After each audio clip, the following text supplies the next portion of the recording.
ஹைட்ரஜனையும் ஆக்சிஜனை பிரிக்கிறோம். ஹைட்ரஜனை மட்டும் ஃபியூலா கன்வெர்ட் பண்ணி அதை தான் நாங்க பைக்ல ரன் பண்றோம். அதே மாதிரி கடல் தண்ணியில ஹைட்ரஜனுக்கு பெட்ரோலியம் இருக்கிற கலரிஃபிக் வேல்யூ வேற, அதே மாதிரி ஃபிளாஷ் பாயிண்ட்டும் வேற. அதனால நாங்க அதுக்கு அந்த ஹைட்ரஜன் கேஸ்ன்றது ரொம்ப எக்ஸ்ப்ளோசிவ் கேஸ். அதனால அது கூல் பண்றதுக்கு வேண்டி பின்னாடி நாங்க கண்டெய்னர்ல 10 ml ஆஃப் கூலண்ட் ஆயிலும் 1 லிட்டர் ஆஃப் வாட்டரும் நாங்க டைரக்டா கார்பரேட்டர்ல கனெக்ட் பண்ணிடுறோம். அப்ப அது கனெக்ட் பண்ணோம்னா என்ன ஆகுதுன்னா, ஒன்ஸ் அந்த ஹைட்ரஜன் கேஸ் ஃபியூலா கன்வெர்ட் ஆகி அந்த இன்ஜின்குள்ள வரும்போது அது ரொம்ப ஹீட் ஆகும். அதனால நாங்க அந்த கூலண்ட் ஆயில் பாஸ் ஆனோன்னு அதை கூல் ஆகி it will convert as a smoke and it will produce torque. 6th standardல நான் கொஞ்சமா வாட்டர் எலக்ட்ராலிசிஸ் நான் படிச்சேன். இப்போ படிக்கும்போது எனக்கு அதுவும் மைண்ட்ல இருந்துச்சு. என்ன ஏஜ்ல இந்த பண்றேன்னு நான் இது இல்லை, ஆனா நான் இதை பண்ணிருட்டேன். இந்த எலக்ட்ராலிசிஸ் வச்சு நான் அந்த பைக்கை ரன் பண்ணேன். பெட்ரோல் ரொம்ப விலை நாளுக்கு நாள் அதிகமாயிட்டே போகுது.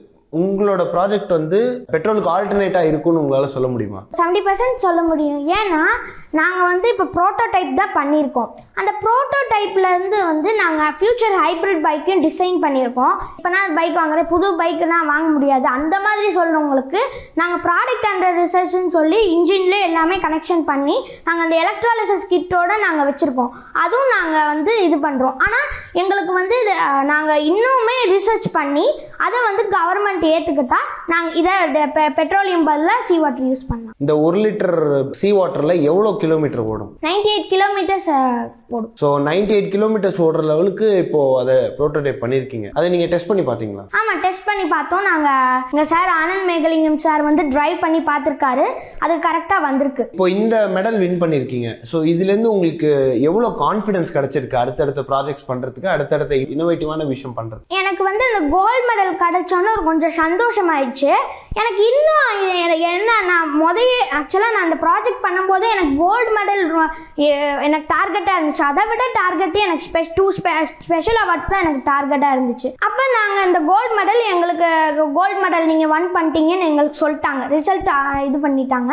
ஆனால் கொஞ்ச நாள் கழிச்சு எங்களுக்கு ஒரு நியூஸ் வந்துச்சு. அதாவது நான் 2 ஸ்பெஷல் அவார்டு வாங்கியிருக்கேன். எல்லாரும் ஒரு ஸ்பெஷல் அவார்டு தான் வாங்குவாங்க, நான் 2 ஸ்பெஷல் அவார்டு.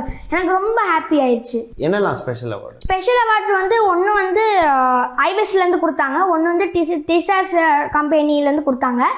ஐபிஎஸ் மட்டும்தான் கொடுப்பாங்க. பட் டிசாஸும் இப்போ இருக்கிற சூழ்நிலையில் இந்த ப்ராஜெக்ட் ரொம்ப யூஸ்ஃபுல்லாக இருக்கும்னு சொல்லிட்டு அவங்களும் எங்களுக்கு கொடுத்துருக்காங்க.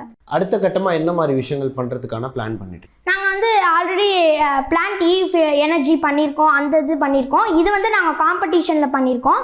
இப்போ நாங்கள் அட்மாஸ்பியரில் அந்த ஈரப்பதம் வச்சு நாங்கள் தண்ணியை எடுக்கிறோம்.